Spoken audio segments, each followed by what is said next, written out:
I was in the garage of my apartment building, which I wasn't when it started. I was in my apartment. This has never happened before.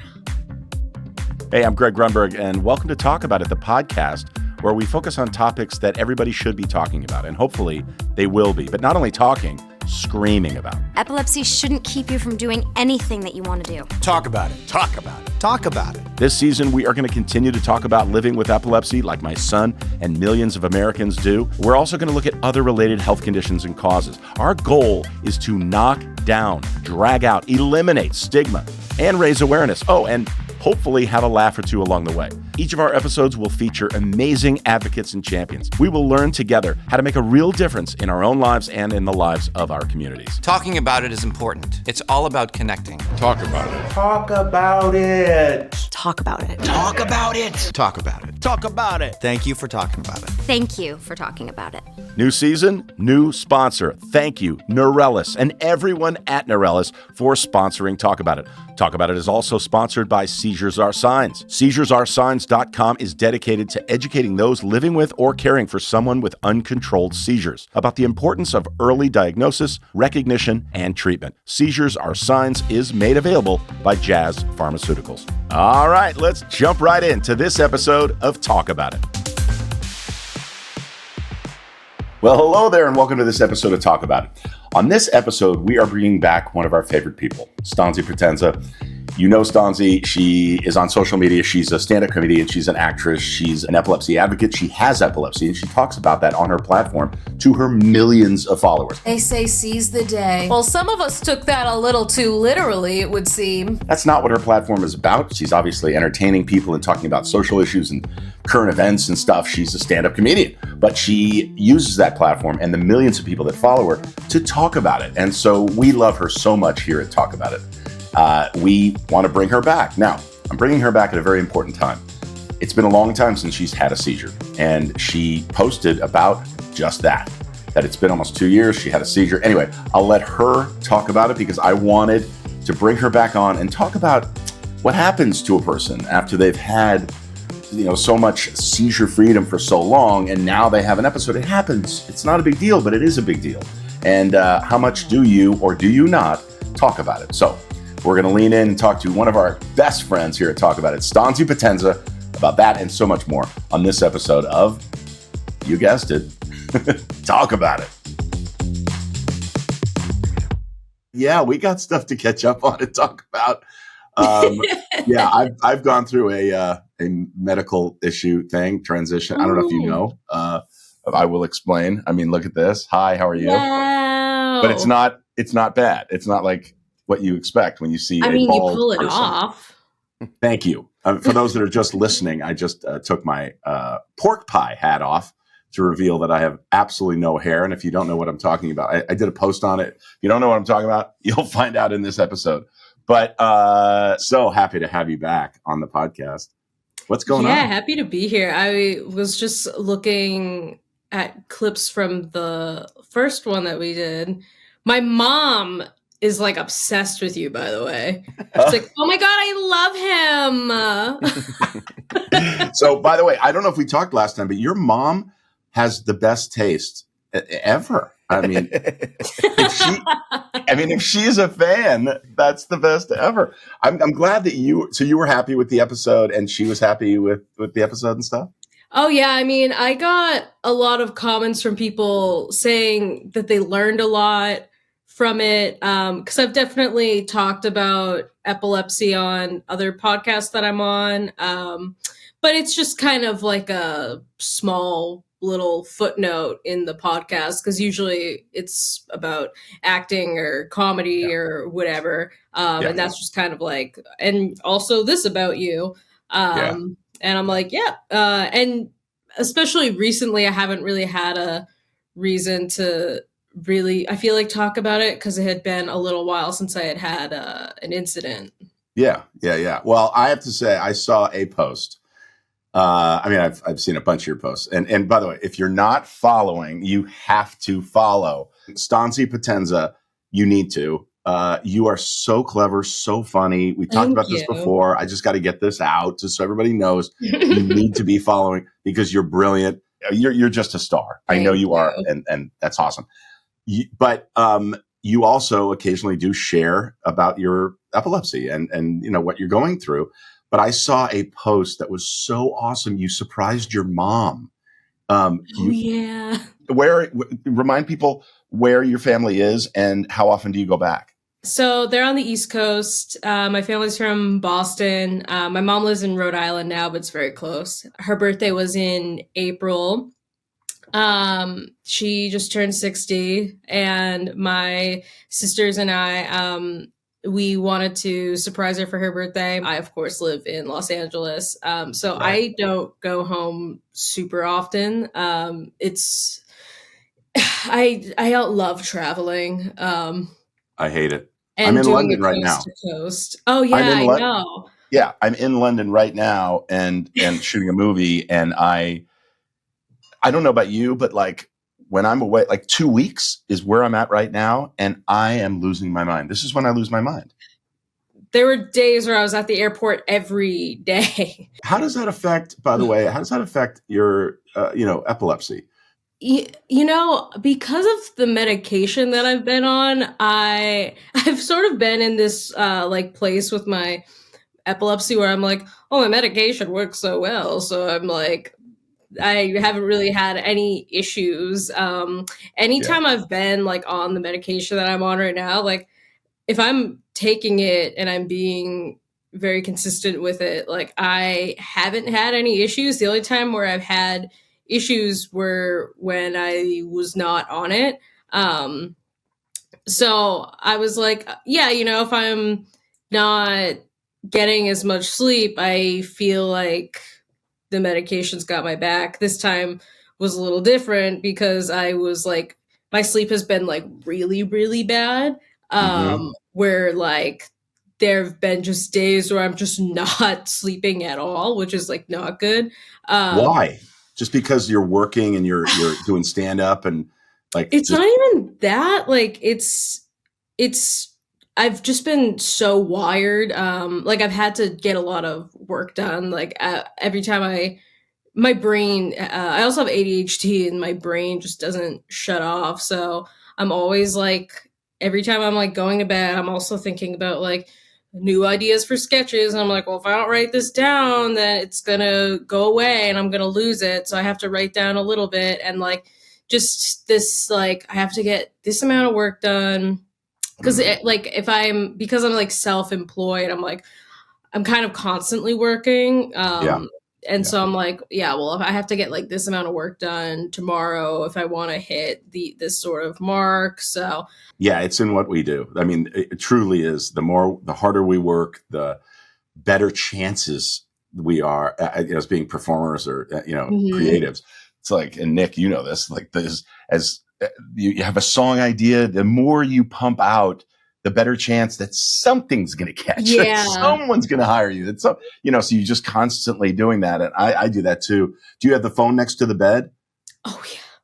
It's in my hand. Like it's just like, like I'm just like, it's so bad, and I know it's bad, and I always see Do you people being sleep? You like, sleep with a headset, so you're just at any time you can be like, "It's Stanzi. I'm ready. I'm yeah, funny." essentially, it's just I'm constantly on, and Yeah, a lot. I feel like a lot of my best ideas come at night too. So I'm just banging out script ideas at night, and I wake up and I have like, 5 ideas kind of like lined up and then ready to go. yeah, And but that adds like stress, which is also like not good for yeah. epilepsy. So It's brutal. It's hard to turn off.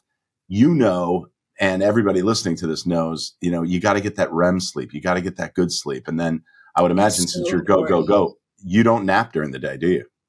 I do sometimes. Oh, good. I try not to because it makes me feel weird. Every time I like wake up from a nap that I wasn't supposed to take, and I'm just like, oh, I made a video about it the other day because it's just like such an odd feeling. I was like, oh, this wasn't supposed to happen. This doesn't feel correct. I hope I'll be able to sleep tonight. I won't, but like, yeah, Yeah. me and sleep, it's just always been like that. That's been always my biggest trigger. But I was like, well, I'm taking my meds, but then I also kind of wasn't taking my meds. I was Mhm. like, there were a few days there where I was kind of like, I don't know, did I take my meds? Oh, Who's come to on. say? Yeah. Oh no. See, behind you, Mhm. you've got these trophies for, 500,000, a million subscribers, whatever. You need a trophy back there that says, I took my meds for a year straight, right on time, right when I was supposed to. I Mhm. mean, that's I mean, look, it's priorities. We all get wrapped up in it. Everything you're saying right now, I know is so relatable to people that are listening and watching. Coming up on Talk About It. I started to feel an aura, and I was like, nope, nope, nope, nope, we're not doing that today. I would always try to sort of talk myself out of it, because I was Yeah, like, maybe just if I can sort of stay sharp, do something, kind of not let yourself yeah. fall into And it. so I Yeah. started doing that, and the aura lasted for a while. If you're a regular listener or watcher of Talk About It, then you're absolutely going to recognize this guy, Jonathan Shapiro, one of my closest, dearest friends. I call him my closest mensch. He not only has a son with epilepsy, but he knows about the struggle of breakthrough seizures. He's seen that happen with his son, as I have with mine, but he's also involved with organizations that celebrate milestones when it comes to drinking and drug use, and he speaks to those organizations. Here's some wisdom from Jonathan that I think is going to help all of us change our perspective. Epilepsy is something that comes upon someone, and there are things that person can do in terms of medication, in terms of getting enough sleep, in terms of taking care of their bodies. And even in those situations, a breakthrough seizure can happen. Yeah. Whether or not you pick up a drink if you have a problem with alcohol, it's a different issue. But I do find that time itself becomes a burden in both cases. Yeah. If that makes sense. Yeah. I have a very good friend, college roommate of mine, who's now an Orthodox rabbi and doctor. And when Zeke, my youngest son, had a breakthrough seizure some time ago, I called him and I said, I just feel I'm powerless. And he said, you are. And the thing to do is to be brave and to be even more grateful for the days when you don't have the seizure. See, what I just said about disaster could happen at any moment, that's true. But rather than mourn or live in fear, what we really should do is live in tremendous gratitude for every single day where you don't pick up the drink, and for every single day when you don't have a seizure or someone you love doesn't have a seizure. And honestly, I guess, along with the live for this moment, live for today, it really comes down to gratitude. It really is a reminder, man, I'm really grateful I didn't pick up a drink today. Man, I'm really glad the phone rang and it wasn't someone telling me my son had a seizure. And if you have the trick of living your life that way every day, you'd be in even better frame of mind to deal with these situations, I think, when they happen. The reason why I grabbed you and I was like, here's the time, is because you just had a seizure after 2 years of not having a seizure. And I understand, it's a big deal, but it's only a big deal if you set that expectation up. And this is something that I know everybody wrestles with. And we do in our house. Everybody I talk to, people often will reach out to me and they'll be like, my husband has been seizure free for, X amount of time. And inevitably there's going to be some kind of a fall. Like you're going to have a little seizure. You're going to have whatever.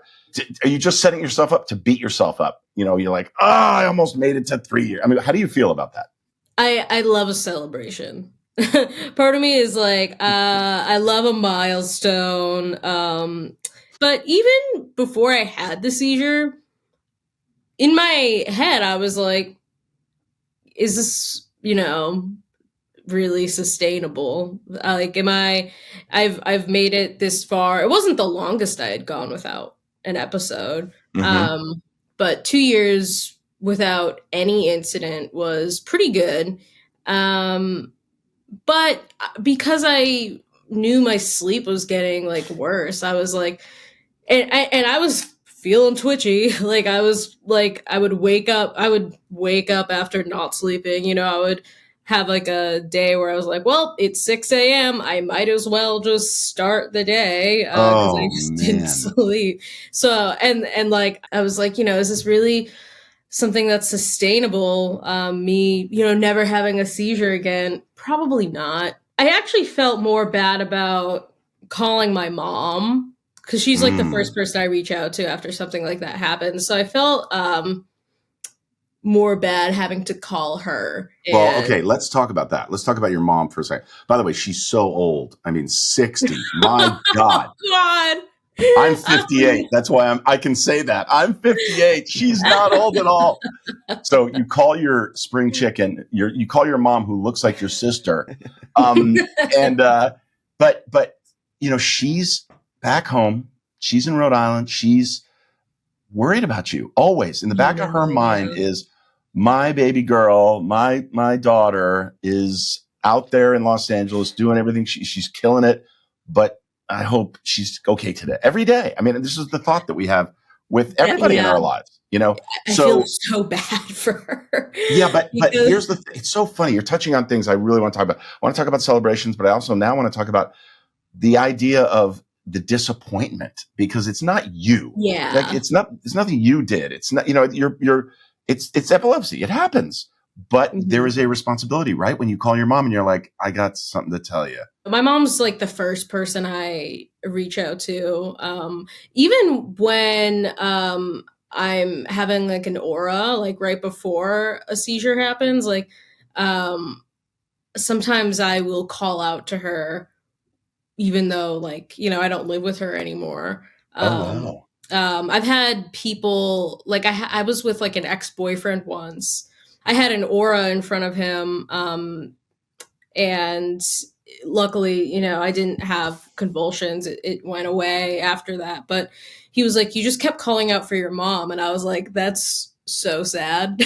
That's like, because my mom knows that, because she's historically always been the person that I call out to when that happens. We would like, when I was in college, I would get ready in the morning at the same time as her because I would go into work with her. We would take the train in together and I would go to work before I would go to school. And that's when I would have a seizure, is early in the morning after waking up. So she was like, she knew the drill. She would be like, yeah, I would wake you up. And then within the first like 30 minutes of you waking up, you would either have a seizure or you wouldn't. And, so she was kind of always on alert. And sometimes I would call out to her. I'd be like, hey, mom. And then she would fly out of the room and be like, what? What is it? And I'd just be like, can we stop at Dunkin' before we go? I wasn't trying to freak you out. Exactly. Relax. I just want sourdough this morning. I want a bagel. Is that fine? She'd be like, oh, yeah, no, we can do that. I'm like, cool. But it's like that. Like, so she was always ready. And so naturally, like, I would always call out to her. So I think even now, when something like that happens, she's the first person that I want to reach out to. Yeah. The circumstances of this seizure were very bizarre. Because tell us, if you would, what happened? Oh my gosh. Well, first of all, I bruised my elbow and my and like scraped it, and then I scraped my knee also. Don't know what happened. Where were you? I was in the garage of my apartment building, which I wasn't when it started. I was in my apartment. This has never happened before. Wow. It was one of those nights where I was like, I don't think I'm gonna sleep. It was like 7, maybe like 6 or 7 in the morning. I was like listening to music, just kind of cleaning, putting dishes away. I was eating an apple and I started to feel an aura, and I was like, nope, we're not doing that today. And so I start, I would always try to like sort of like talk myself out of it because I was like, maybe if I can just sort of stay sharp, do something, kind of not let yourself fall into and it. so I started doing that. I'm in the middle of eating an apple, so I spit it out because I'm like, I'm not choking on that. Good. The aura lasted for a while, and the last time I had a seizure, I was alone in my apartment. The aura was very quick, and then by the time I came to, I was already on the phone crying to my mom. When I was going through it this time around, I was like, maybe I shouldn't have this alone. Maybe I should try to find someone. And be like, hey, can you help me? Do you think that's what took you to the garage? Were you like, I'm looking for somebody to help me? So I had opened my door to kind of like call out to see if anyone was around. Next thing I remember was just being in the garage of my building. I didn't have my key with me, so I couldn't access the elevator to go back up. So I was like pressing the buttons and nothing was happening. And because I was post-ictal, I was very paranoid. So I was like, oh, so someone's going to try to come in the elevator and murder me. That's just like, obviously that's what's going to happen right now. I'm not wearing shoes. I'm wearing like a long t-shirt, so I look like I've broken into this building. Oh yeah, like I'm not supposed to be there. Right. Did you wake up on the ground? I mean, did you? I don't remember. I definitely was on the ground at some point because I cut my elbow and my knee, and my knee was like it was a rather significant cut. So I'm like, I must have either fallen down on my knee and elbow, or I like did end up having full-blown convulsions like on the ground, but it was only one side of my body, so I'm not entirely sure. I did bite my tongue, I know that. It wasn't as bad as it had previously been. So, and usually like I'm way more freaked out when I wake up, and so I'm not entirely sure. I just don't have I'm just missing a chunk of time between being in my apartment to being in the garage of my building with no shoes on. So you call your mom, and what's her first reaction? Well, like when I call her, I'm like, I have to tell her that I just had like a seizure. This time around, I was like trying to be like, hey, so this happened. But at the same time, I'm also, I mean, she probably knew. I'm like, why would I call you at 7 a.m, you know? If it wasn't for something like this. And so I'm trying to just like tell her normally, but I'm also still post-ictal. So I'm kind of like, So for people that are listening, post-ictal, I mean, most of the community knows what that term is, but it's how you are right after when you come out of a seizure. So Jake, sometimes he'll just snap out of it. You know, he has the VNS and he has the magnet. So like sometimes I'll swipe the magnet at the right time and he pops right out of it. And he's like, hey, what's up? How you doing? And he's not post-ictal. Post-ictal to me is like where it's really foggy. Like you are it's like rebooting a computer. You're like, that's exactly how I describe it. You don't know who you are, who anyone else is. You're like in the most primal state a human can be in, pretty much, because it's like, I am prey, everything else is predator and trying to hurt me, which is why I had told my mom and like anyone else that was around me during a seizure to be like, don't make eye contact with me when I am like waking up, because I feel like I just am assuming that you're trying to hurt me. Coming up on Talk About It. The one thing I did was like I reached out to my neurologist and I asked for one prescription to help me for before I have a seizure. The rescue meds or immediate use meds is what they're called. Yeah, I was like, I need to just make sure that I'm ready for the next time that this happens. If you're a caregiver or you are close to someone who has epilepsy or deals with seizures, you may or may not have experienced what is called postictal psychosis. Postictal is when someone is lethargic or something after having a seizure, but this can happen immediately after a seizure. Postictal psychosis, in some cases, can happen up to a week later, so we need to talk about it. After a seizure happens, the person might be experiencing a state of psychosis that could cause paranoia, like Stanzi is talking about, hallucinations, delusions, even aggression. And doctors tell me that it's important not to hover over that person that's having that seizure, because when they come out of it, that postictal psychosis could cause them to perceive you hovering over them as a threat. They may or may not be aware of what is happening. And so their brain gets defensive and they could, come out swinging or respond anxiously. Make sure that you're making sure that they're safe, their head is protected, they're on their side, allow them to have some space when coming out of that seizure. Not many people know that this can actually happen, so it's really important for us to talk about it. All right, let's get back to Stanzi.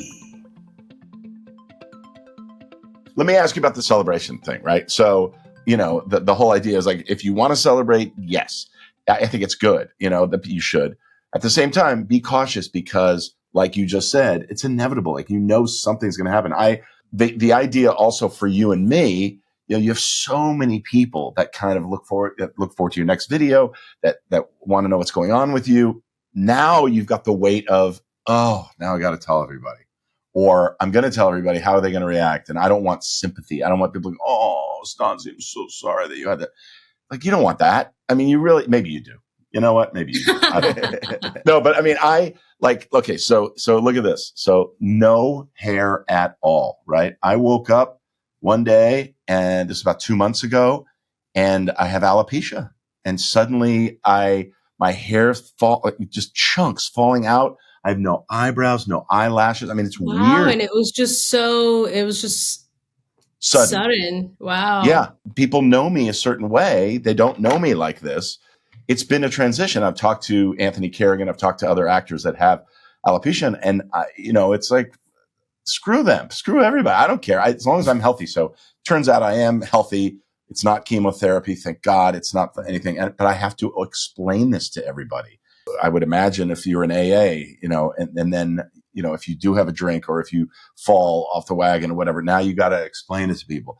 How is that right now for you? Not that it's a big deal. I mean, you came on here and you're talking about this, but do you feel like, now I got to answer to all these people. I got to talk about it. Yeah, I think I felt sad about it for like 5 minutes. I let myself kind of be like, oh man, like I made it that long without incident. And then I, was fine after. I was like, it was bound to happen. I don't want to like make it seem like I have like a sort of like doom mentality about it. Like, right. It's inevitable. But it's just part of my life. And also like a little bit my fault. Like I was I had forgotten to take my medication. The medication that I'm like, this is the only thing between me and a seizure. Like, I knew that like the sleep is like the most important thing, and that I have to take my medication.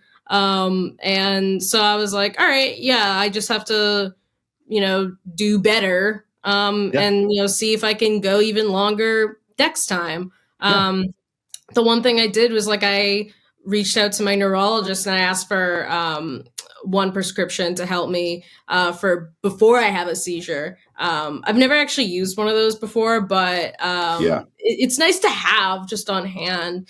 The emergence, the rescue meds, or immediate use meds is what they're called, Yeah. And we just did a bunch of videos on this, and of course the doctors and the pharmacists they all encourage it, but I couldn't encourage people more. I mean, I just as a caregiver, knowing that we have one of these things, it's like an EpiPen, just you have it. Yeah. So that you can use it. I didn't know that people can actually use them on themselves. Like what you just said. That's crazy. If you have an aura and you feel it coming on, you can actually administer something like that. And, it's like the medication that we give Jake right after he has a seizure. If he's really kind of rhythmic and he doesn't come out of it right away. Or when he does, though, we give him that med, and it just, we know, okay, he's not going to fall back into this. He's not going to go back into seizure, or it's going to help him, when he's postictal. So I had seen someone use them before. Like my ex's godfather also had epilepsy, and he was having an aura, and he had to use them at dinner one day, and it got him out of it. I was like, I need to just make sure that I have that on hand. And so I was just kind of in the mentality of like, what to do in case this happens again, which, it will. Luckily, I don't have episodes very often. But yeah, I was like, I need to just make sure that I'm ready for the next time that this happens. Yeah.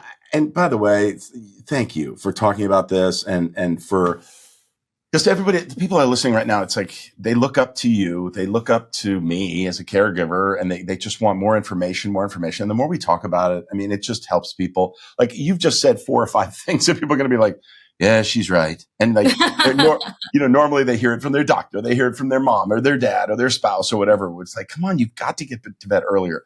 You got to be more on a schedule. You got to take your meds on time. Well, this is the practical side of like, okay, well, this is what could happen. And for you to admit that, I'm just proud of you. I love you. And Thank you. And I cannot thank you enough for talking about it. I mean, this is just, it's so, so important. And I think, we always end with something like this.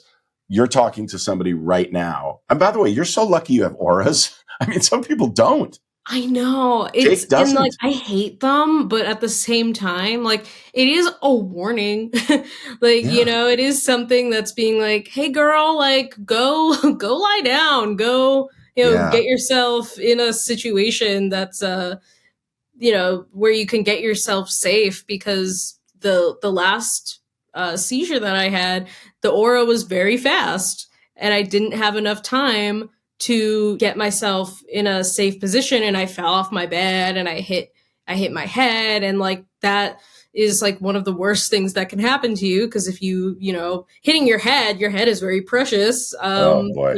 So that's worst case scenario, is like not having any sort of warning.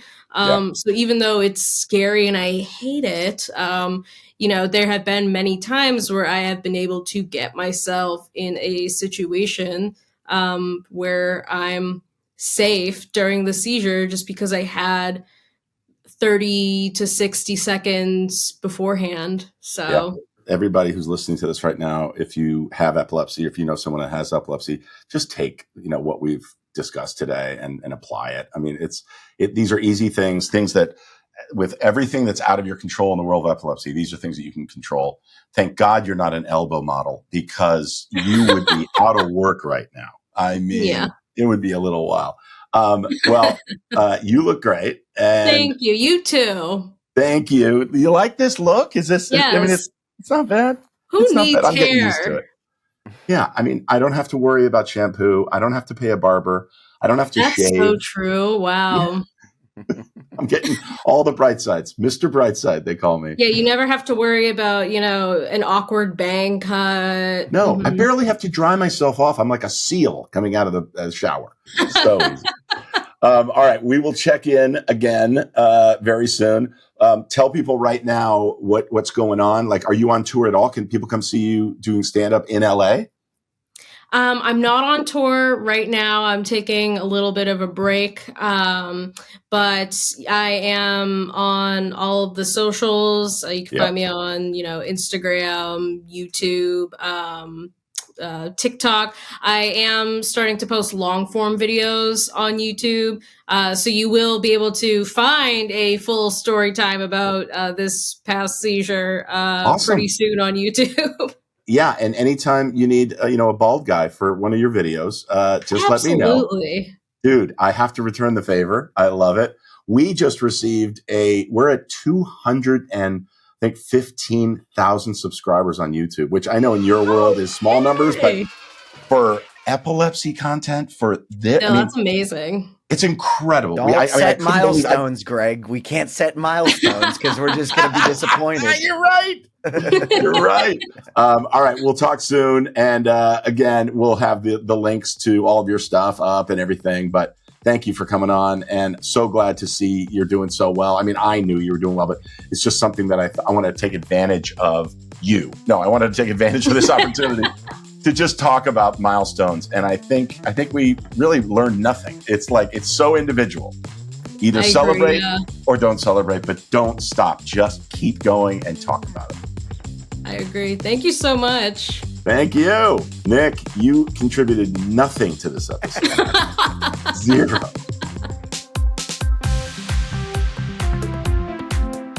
Thank you for tuning in to this episode of Talk About It with Greg Grunberg.